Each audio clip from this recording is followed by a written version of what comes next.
चलिए तो खबरों के खेल में फटाफट कुछ शेयरों को तलाशते हैं जहां पर खबरों के चलते देखने को मिल रहा है एक्शन।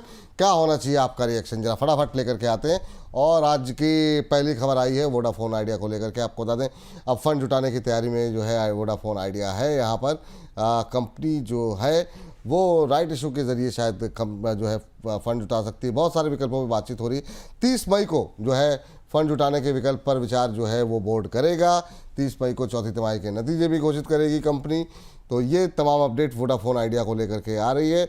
वोडाफोन आइडिया सवाल व्यूअर्स तो काफ़ी ज़्यादा हैं, मतलब हर लेवल पे जो है बहुत ज़्यादा रिटेलर्स के पास भर भर के पड़े हुए हैं वोडाफोन आइडिया। क्या करें सर, 7 सवा 7 फिर आ गया, मतलब एक दायरे में फंसा हुआ है। क्या टिप्पणी रहेगी आपकी वोडाफोन आइडिया को लेकर के? देखिए, फिलहाल पड़ा हुआ है, पड़ा रहने दीजिए। 9 रुपए तक के आसपास के लेवल को आने दीजिए। 6 रुपए वैसे इसका सपोर्ट लेवल रहता है, और इस तरीके की न्यूज बहुत सी आपको इम्पैक्ट करती रहेंगी, लेकिन पोजीशन जिनके पास है वो लोग अपने पोजीशन को होल्ड रखें। ठीक। चलिए इस बीच अगली कंपनी जो है लेकर के आइए जरा स्क्रीन पर, और वहाँ पर नजर डालते हैं कि वहाँ पर क्या टिप्पणी देखने को मिल रही है। वो है आईटीसी। आईटीसी पे आज सुबह से ही हम देख रहे हैं गूगल ट्रेंड में भी शामिल रहा है। 14,000 करोड़ की ब्लॉक डील के बाद शेयर में 4% तक की गिरावट देखने को मिली। 417 रुपये पर शेयर की दर से करीब 33 करोड़ शेयर जो है वो यहाँ पर ब्लॉक डील के ज़रिए बेचे गए हैं। ब्लॉक डील का साइज़ बैट की तरफ से बेचे जाने वाले 2.3% हिस्सेदारी से भी ज़्यादा देखने को मिला है। आपको बता दें कि इस बिकवाली के बावजूद आईटीसी में बैट सबसे बड़ा स्टेक होल्डर बना रहेगा। तो सर बैट की तरफ से जो बल्क सेलिंग हुई है, क्या टिप्पणी रहेगी अब आईटीसी को लेकर के? कोई परिवर्तन हुआ है या आपको लगता है ठीक है आज गिरावट आ गई, कोई बात नहीं, आगे ठीक रहेगा? आपकी टिप्पणी क्या रहेगी आईटीसी पे? नहीं, देखिए, वैसे भी मैंने आईटीसी को पिछले कुछ महीनों से बाय के रेंज पे रखा नहीं है, क्योंकि ये 439 440 के आसपास आते ही वैसे ही गिरना शुरू हो जाता है। और फिर देखिए, अभी भी स्टेक के सेल की बात आई तो फिर से गिरना चालू हो गया। अब रुक जाइए थोड़ा सा। 390 के आसपास तक के लेवल अभी देखने को मिल सकते हैं, तो 400 के आसपास या 390 के आसपास आएगा तो ही बाय करेंगे। और लॉन्ग टर्म जो ट्रेडर हैं, जो लॉन्ग टर्म इन्वेस्टर है, उनके लिए थोड़ा सा डिप पे फिर से मौका मिलेगा तो होल्ड करके रखिए। चलिए ठीक है, ये राय यहाँ पर निकल के आ रही है। अगली कंपनी की तरफ रुख करते हैं, वो है कोल इंडिया। कोल इंडिया पे अभी जो भाव देखने को मिल रहा है वो है आधे % के आसपास की गिरावट का। खबर क्या है, कंपनी ने छत्तीसगढ़ में ग्रेफाइट और वैनेडियम ब्लॉक जो है वो यहाँ पर हासिल कर लिया है।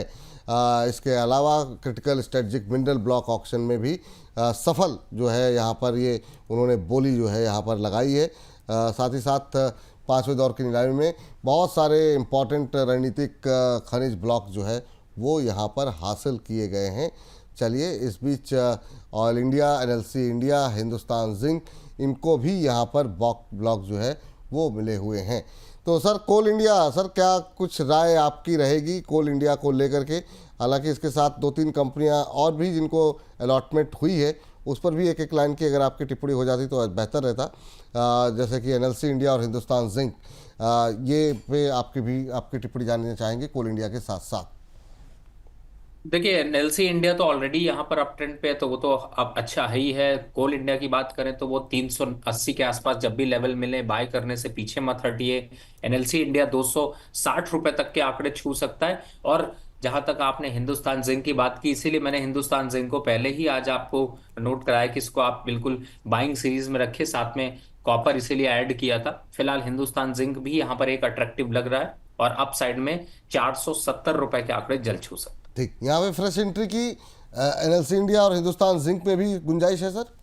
बिल्कुल, तीनों में कर सकते हैं। पार्शियली 20-30% की पोजीशन इंक्रीज करना शुरू कर सकते हैं। चलिए तो कोल इंडिया, हिंदुस्तान जिंक, एनएलसी इंडिया, यहाँ पे थोड़ी थोड़ी हिस्सेदारी जो है वो ले सकते हैं। चलिए अगली कंपनी वो लेकर के आते हैं फटाफट स्क्रीन पर, और अगली कंपनी है जियो फाइनेंशियल।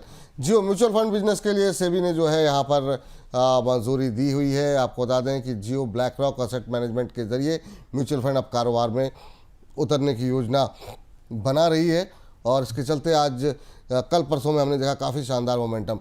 ब्लैक रॉक और जियो फाइनेंशियल के बीच 50-50 का पार्टनरशिप के साथ ये ज्वाइंट वेंचर होगा। कल क्लोजिंग होते होते बहुत शानदार मूव रहा।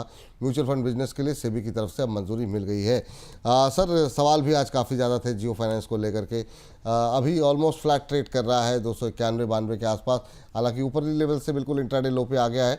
आप कैसे देख रहे हैं सर फ्रेश एंट्री के लिहाज से जियो फाइनेंशियल को, और जिनके पास है उनके लिए भी राय? देखिए, फ्रेश एंट्री तो नहीं बनती है यहाँ पर। थोड़ा सा रिस्क रिवॉर्ड रेशियो नहीं बेहतर बन रहा है, थोड़ा करेक्शन आ सकता है। 270 280 के बीच में ही यहाँ पर एंट्री बनती। लेकिन जहां तक मोमेंटम की बात करें तो वो भी अपसाइड पे एक रुकावट दिख सकती। 300 और 305 के आंकड़े इमीडिएट बेसिस पे छू सकता है। चलिए, ठीक। टाटा स्टील लेकर के आइए जरा। टाटा स्टील पे क्या कुछ खबरें हैं? टाटा स्टील यूके ने ग्रीन स्टील मेकिंग में निवेश पर फोकस जो है वो अपना बढ़ाया है। जासो इंडस्ट्रियल क्रेन्स को मेजर क्रेन प्रोजेक्ट दिया है। आपको बता दें कि प्रोसेस क्रेन्स का प्रमुख ग्लोबल प्रोड्यूसर है जासो। तो यहाँ पर जो है टाटा स्टील में हालांकि दबाव देखने को मिल रहा है, लेकिन सर अब स्टील में रैली आ सकती है क्या? टाटा स्टील 160 के आसपास तो आ गया है, अभी क्या करना चाहिए सर? देखिए, नो ट्रेड जोन पे इस समय टाटा स्टील यहाँ पर ट्रेड हो रहा है। इसके कंपैरिजन में दूसरे अदर स्टॉक्स थोड़े ज्यादा स्ट्रांग दिखाई दे रहे हैं। थोड़ा वेट एंड वॉच करने की जरूरत है। इस कंसोलिडेशन के बाद क्लियरिटी होगी, उसके बाद ही यहाँ पर एंट्री करने के लेवल्स बनेंगे। फिलहाल अभी अवॉइड रखना चाहिए।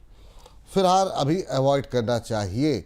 अगली कंपनी लेकर के आते हैं, और इस पे भी रिटेलर्स की काफ़ी पोजीशन है, काफ़ी सारे सवाल हमारे पास आते हैं। वो है वारी एनर्जीज। EWA रिन्यूएबल में 55% हिस्सेदारी हासिल करने के लिए जो है आपको बता दें कि जो डील थी वो कॉल ऑफ कर दी गई है। दोनों ही कंपनियों ने आपसी सहमत से इस डील को कॉल ऑफ किया है। 5.5 करोड़ में 55% हिस्सा जो है वो लेने की तैयारी थी। हालांकि आज जो है तेज़ी यहाँ पर देखने को मिल रही है, आधे % के आसपास की, 2800 के आसपास ट्रेड कर रहा है। सर, बीच में एक दबाव यहाँ पर बनता हुआ दिखाई दिया था जब वो टैक्स वाली खबर आई थी यूएस के अंदर की। अभी क्या करना चाहिए वारी एनर्जीज पे? जिस तरीके से 3000 के आसपास से टूटा था, दोबारा उन लेवल्स पे जा सकता है क्या सर? बिल्कुल 3050 के आंकड़े छू सकता है, तो यहाँ पर अभी पोजीशन को होल्ड रखिए और ज्यादा पैनिक की ऐसी कोई सिचुएशन दिखाई नहीं दी। 2750 का एक स्टॉप लॉस लगाना चाहिए। 2750 का एक स्टॉप लॉस लगाने की सलाह यहाँ पर दी जा रही है। तो ये राय जो है निकल करके आ रही है।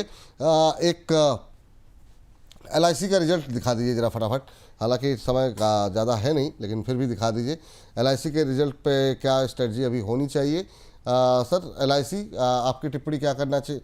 अभी क्या करना है? मुनाफा 38% बढ़ा है और शेयर में काफ़ी अच्छा मोमेंटम बनता हुआ दिखाई दे रहा है।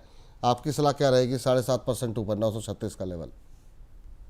देखिए, अभी तो 1000 के आंकड़े तक छू सकता है। एक बार को 980 और 1000 के आंकड़े यहाँ पर देखने को मिल सकते हैं, तो अपनी पोजीशन को यहाँ पर वेट एंड वॉच करें। फिलहाल थोड़ी तेजी और बनती हुई नजर आएगी।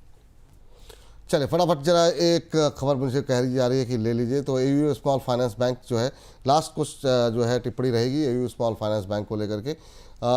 अभी जो है 0.25% ऊपर। यहाँ पर आपको बता दें कि 371 करोड़ में पूरा कमर्शियल टावर जो है इन्होंने एक्वायर किया है, और किसी वित्तीय संस्थान द्वारा इस साल की सबसे बड़ी आउटराइट ऑफिस डील जो है ये साबित होती हुई दिखाई दे रही है।